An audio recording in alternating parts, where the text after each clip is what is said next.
Ignition sequence start.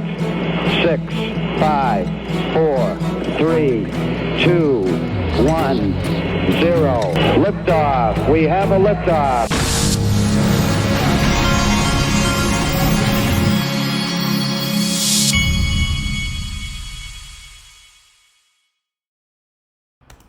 Hey everybody, this is the Digital Asset Investor, and the market is just remaining flat right now. We've got a 241 XRP.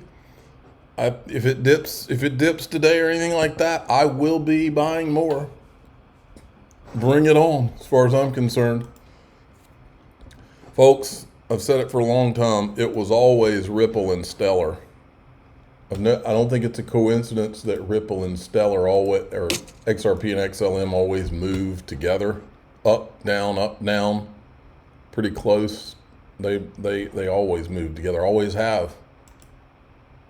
Grown men will. But yeah, and well, with Ripple, yeah, I thought, hey, I think Bitcoin's awesome, but I do think that there's some more efficient way. I think the mining process is sort of this constant drag on the system.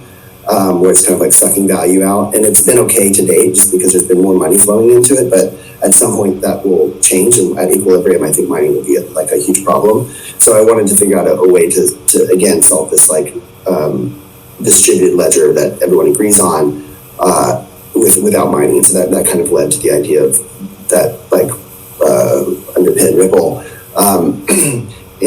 But yeah, so I was hoping that people would use that and it would take off. We tried to tell you, folks. Now, look, this congressman has brought up FTX, and I wanted to remind everybody, everybody's talking about Elon Musk and this USAID. Well, FTX I've always believed FTX was being used by the Democrat Party to launder money into Ukraine and then bring it back into FTX and into the pockets of the Democrats. It hasn't been looked into. They buried the important stuff. They buried the campaign contributions from Sam Bankman-Fried. They shelved that part in that case intentionally. The mother and the father were integrally involved in FTX and nobody touched them, because she was one of the biggest Democrat donors, and Joe Bankman wrote tax policy for Elizabeth Warren.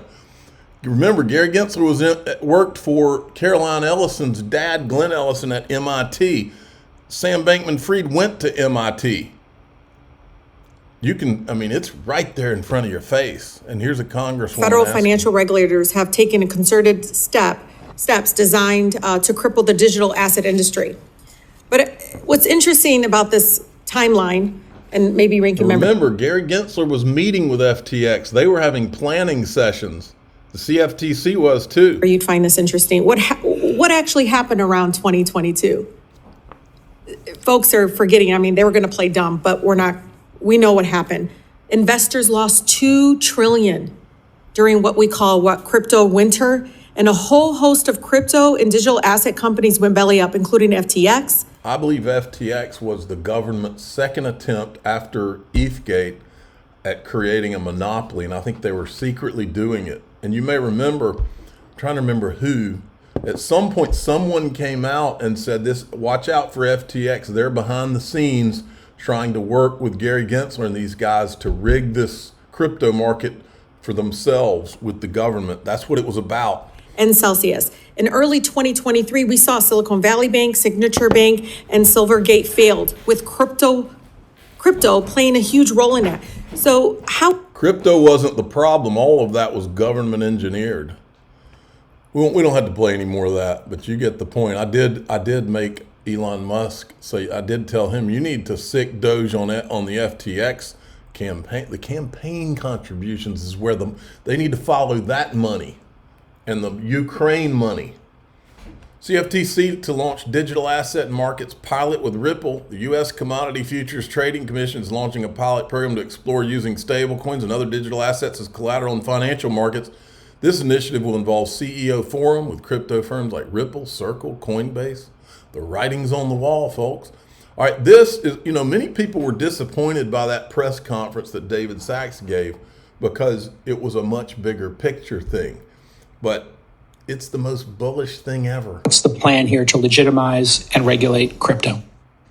Well, the plan was really spelled out by President Trump in his week one EO on crypto, and it's all spelled out in there. The principles of the administration on crypto, the president said he wants to support the responsible use and growth of digital assets and blockchains across every sector of the economy. So the principles are all there. And yesterday I was invited up to Capitol Hill to meet with the chairman of the important committees that basically govern crypto.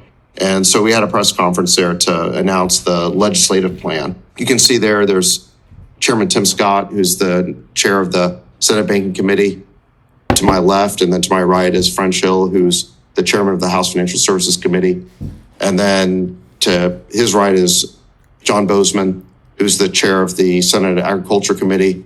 And then to the left of Tim Scott is G.T. Thompson, who's the chair of the House Agriculture Committee.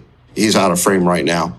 But those are the four committees that govern crypto. And you may ask, why is the Agriculture Committee involved in crypto? And the reason is because the Ag Committee supervises the CFTC, the Commodities Futures Trading Commission, because commodities all came out of agriculture. So it's interesting. You need four committees across the House and Senate to get legislation done on crypto. It's not just House and Senate. It's actually two committees in each of the House and Senate. And so this is the first time where we've had four chairmen of the four key committees all come together and say that they're ready to support crypto legislation.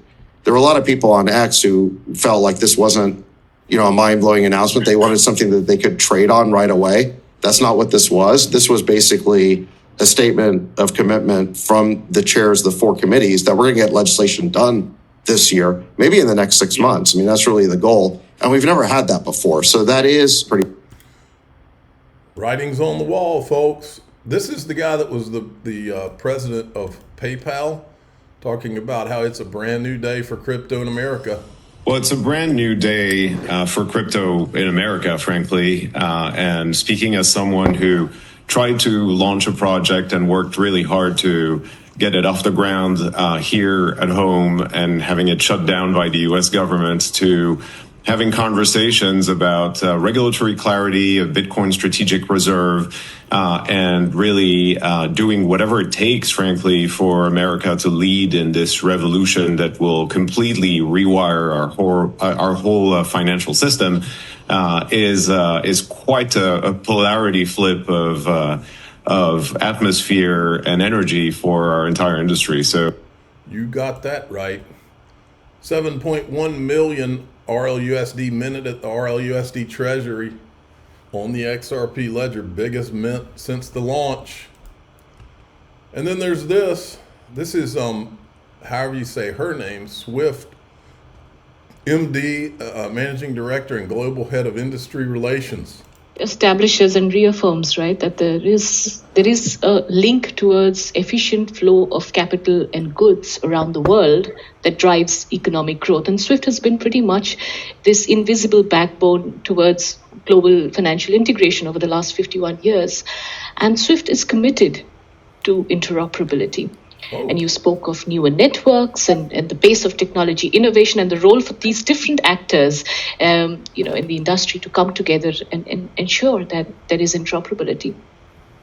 So let me talk a little bit probably about what SWIFT does in terms of ensuring that there are common industry goals and we put our right expertise and focus when it comes to our strategy and the community assets that we build out. So later in this year, towards November, the SWIFT community and the wider financial services industry will embrace open data standards of ISO 20022. Over 11,500 institutions on the network will adopt that. But in parallel, there are 40 other RTGSs, high-value payment systems, that are embracing ISO 20022, an open data standard, a rich data standard. And this is a step. I think you get the picture. Look at this, Altcoin Daily, the Bitcoin Maxis, they're just figuring this out. All of a sudden, it seems like Ripple is a part of every major U.S. political crypto conversation. Oh, those poor guys. We'll finish here before we go into DAIXRP.com. This is from Crypto Darren. Our prediction, Paul Atkins will entirely drop the SEC's case against Ripple. This is Swiss Bank. Entirely drop the case. Wouldn't that be something? Okay, DAIXRP.com. I got a lot more to cover. I'm the digital asset investor. I'm not an investment advisor. This is for entertainment purposes only. Please subscribe, hit the like button, tell your friends and family that I have a lot more to cover. Here we go.